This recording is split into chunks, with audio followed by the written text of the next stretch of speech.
प्रेरणास्पद कथाएं YouTube channel पर मैं धनंजय जैन आप सभी का हार्दिक अभिवादन करता हूं। छोटी सी कहानी डीजे की जुबानी। दोस्तों, कहानी है अमेरिका की। अमेरिका में न्यूयॉर्क में न्यू जर्सी की ये कहानी है।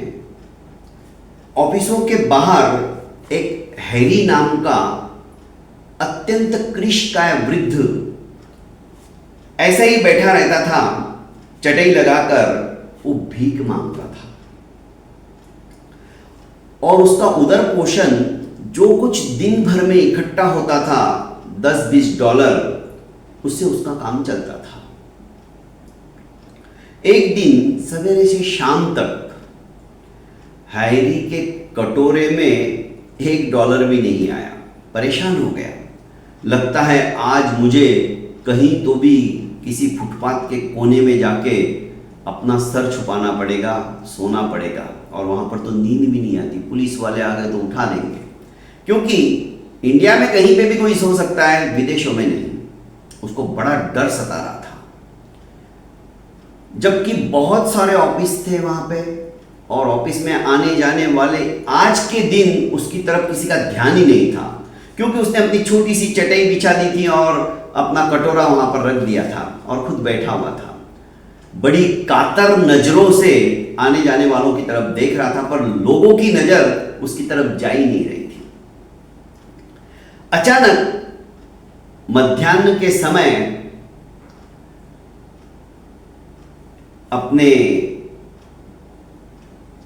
टी के समय होने के कारण से एक लड़की एक रेस्टोरेंट की तरफ जाती हुई नजर आई और अचानक उसका ध्यान इस हैरी की तरफ गया। उसने सोचा कि चलो आज के दिन चाय और ब्रेड नहीं लेकर मैं ये $20 इस गरीब को दे देती हूं।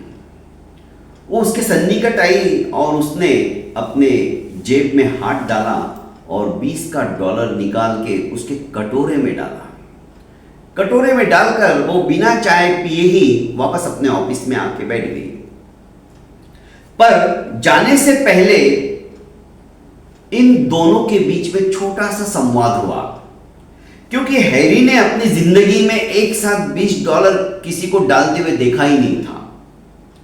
उसे बड़ा आश्चर्य हुआ कि पूरे दिन की कमाई जो मैं बैठ के यहां पे मतलब इकट्ठा करता हूं, भीख मांगता हूं, लगभग $10, $15, ज्यादा से ज्यादा $20 होते हैं। और आज इस महिला ने, इस सुंदर लेडी ने मेरे को पूरे $20 दे दिए। आखिर उसने उसका नाम पूछा, आपका नाम क्या है? तो वो सुंदर लड़की बोली, मेरा नाम सारा है। पर आज आपने इतने सारे डॉलर मुझे दे दिए। उसने कहा कोई फर्क नहीं पड़ता है, क्योंकि मेरे डैडी ने मुझे कहा है जो चीज आप देते हो घूमकर आपके पास कायनात भी कभी ना कभी लौटाती ही है।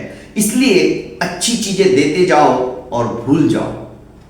ये विश्वास मन में रखकर मैंने भी आज सोचा कि मैं चाय ब्रेड नहीं लेती हूं और ये तुम्हारे लिए काम आ जाएंगे। उसने कहा आप क्या काम करती हो? उसने कहा मैं बस पीछे की गली में ही ऑफिस है मेरा, वहां पे मैं काम करती हूं। दोनों की बातें हो गई और वो लेडी फटाफट अपने दफ्तर के लिए निकल गई। इसने जैसे वो $20 ऊपर उठाया तो देखा उसके अंदर एक अंगूठी भी थी। उसे तनिक समझते हुए देरी नहीं लगी, क्योंकि आज सवेरे से तो कोई आया नहीं। जरूर ये $20 डालते डालते उसके हाथ से अंगूठी उंगली में से निकल गई है और मेरे कटोरे में आके गिरी है। उसके मन में आया, उसने कहा था कायनात भी अच्छी चीजें करते जाओ, जैसा हम बोएंगे वैसा फल मिलेगा। तो मेरे को इस सोने की अंगूठी से क्या लेना देना? आज का गुजर बसरा तो मेरा हो जाएगा, कल की किसको चिंता। ये अंगूठी जरूर उस लेडी की है, मुझे वापस उस सारा को देना चाहिए। और ये भिखारी हैरी उसे ढूंढने लगा। कई ऑफिसों के चक्कर मारे, उसे शाम हो गई पर सारा उसे नहीं मिली। वापस सोचा कि अब तो भूख भी लगने लगी है, चलो कुछ खा लेता हूं। सारा तो मिली नहीं। अब इसके मन के अंदर परिवर्तन होने लगा। ये सोचने लगा, यदि ये अंगूठी मैंने किसी को बेच दी, गोल्ड की दुकान पर मैंने इसका निवेश कर दिया, तो मुझे कितने सारे पैसे मिल जाएंगे।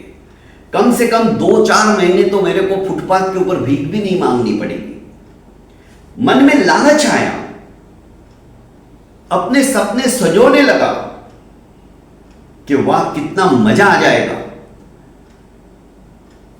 और अपने विचारों को क्रियान्वित करने के लिए वो रात को ही एक बहुत बड़े गोल्ड के शोरूम में पहुंच गया।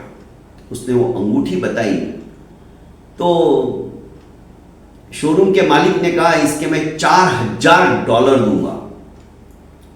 इसे बड़ा आश्चर्य हुआ, $4000, मेरी तो जिंदगी संवर जाएगी। पर उसने कहा नहीं, मुझे नहीं बेचना है। उसने वो अंगूठी वापस ली और उसका मन फिर से परिवर्तित हुआ। उसको उस लेडी की बात याद आई, आप अच्छे काम करते जाओ, घूमकर वो सब कुछ एक दिन कायनात आपको लौटाएगी ही।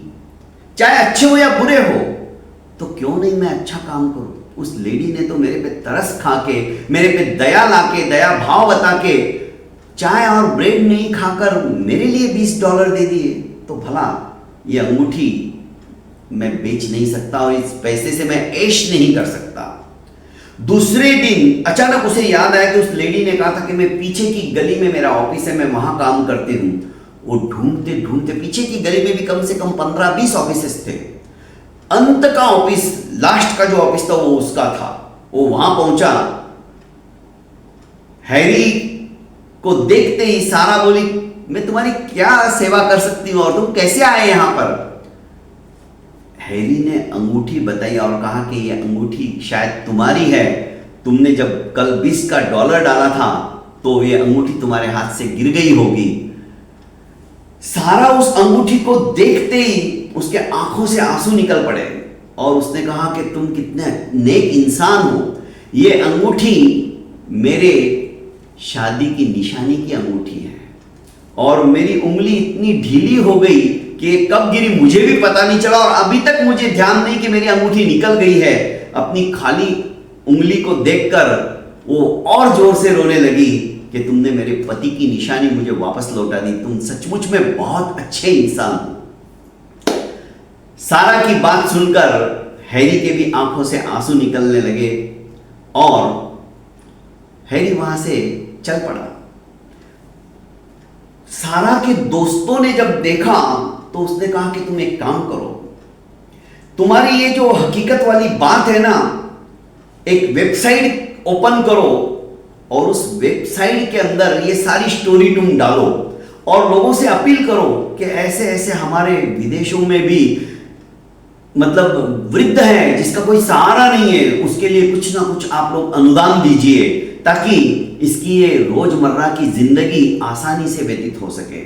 और हैरी की बात सुनकर, क्योंकि सारा ने सारी बातें उस हैरी की सुन ली थी, वो किस तरह से बुढ़ापा अपना व्यतीत कर रहा है, उसकी उस स्टोरी को और अपने दिए हुए $20 को एडिटिंग करके उसने कैसे वापस उसकी अंगूठी लौटा दी सारा को, वो सारी स्टोरी हैरी की उसने उस वेबसाइट के ऊपर अपलोड कर दी और नीचे अपना अकाउंट नंबर डाल दिया और कहा कि जिसे भी जो भी हेल्प करनी है हैरी के लिए आप जरूर कीजिए।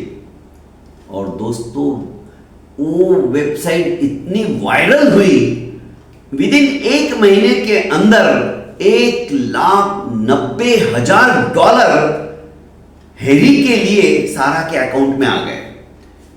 पूरे डॉलर का बक्सा भर के सारा गई और हैरी के पास उसने वो थैला रखा और कहने लगी, ये तुम्हारे लिए है हैरी। हैरी को लगा कि सारा कुछ ना कुछ खाने पीने का सामान लाई होंगी, इतना बड़ा बक्सा।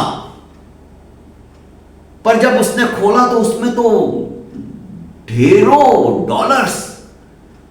हैरी ने कहा कि इतने सारे डॉलर तुम, हाँ ये तुम्हारे लिए ही लोगों ने दिया है। और फिर सारा ने पूरी स्टोरी बताई। तो दोस्तों देने वालों की कमी नहीं है, दया भाव मन में लाकर यदि हम इस तरह से गरीबों की, वंचितों की, दुखियों की सेवा करेंगे, एक मुट्ठी अनाज जो कि हमारे सुसंस्कृति फाउंडेशन की भी संकल्पना है, थोड़ा थोड़ा इकट्ठा करके भी यदि हम देते, बूंदे बूंदे तड़े साचे वाली बात है, बूंद बूंद कर कर घड़ा भी भर जाता है। तो अनाथों की भूख, क्योंकि कहावत है दोस्तों, भूखे को भोजन और प्यासे को पानी, इससे बढ़कर और कोई पुण्य नहीं है। तो दोस्तों आप भी सुसंस्कृति फाउंडेशन का क्यूआर कोड स्क्रीन के ऊपर आपको दिखाई दे रहा है, जरूर ये कहानी सुनकर आपको भी लगता है, मन में दया आती है, तो 1 रुपया भी आप यदि दोगे उन अनाथ बच्चों के लिए जो कि HIV पॉजिटिव है, जिनके लिए हमारी संस्था काम करती है, तो उनकी जिंदगी बदल सकती है। बहुत बहुत धन्यवाद दोस्तों। मेरे इस YouTube चैनल को भी आपने यदि अभी तक लाइक एवं सब्सक्राइब नहीं किया तो कर लीजिए और ज़्यादा से ज़्यादा अपनों को शेयर कीजिए। बहुत बहुत धन्यवाद।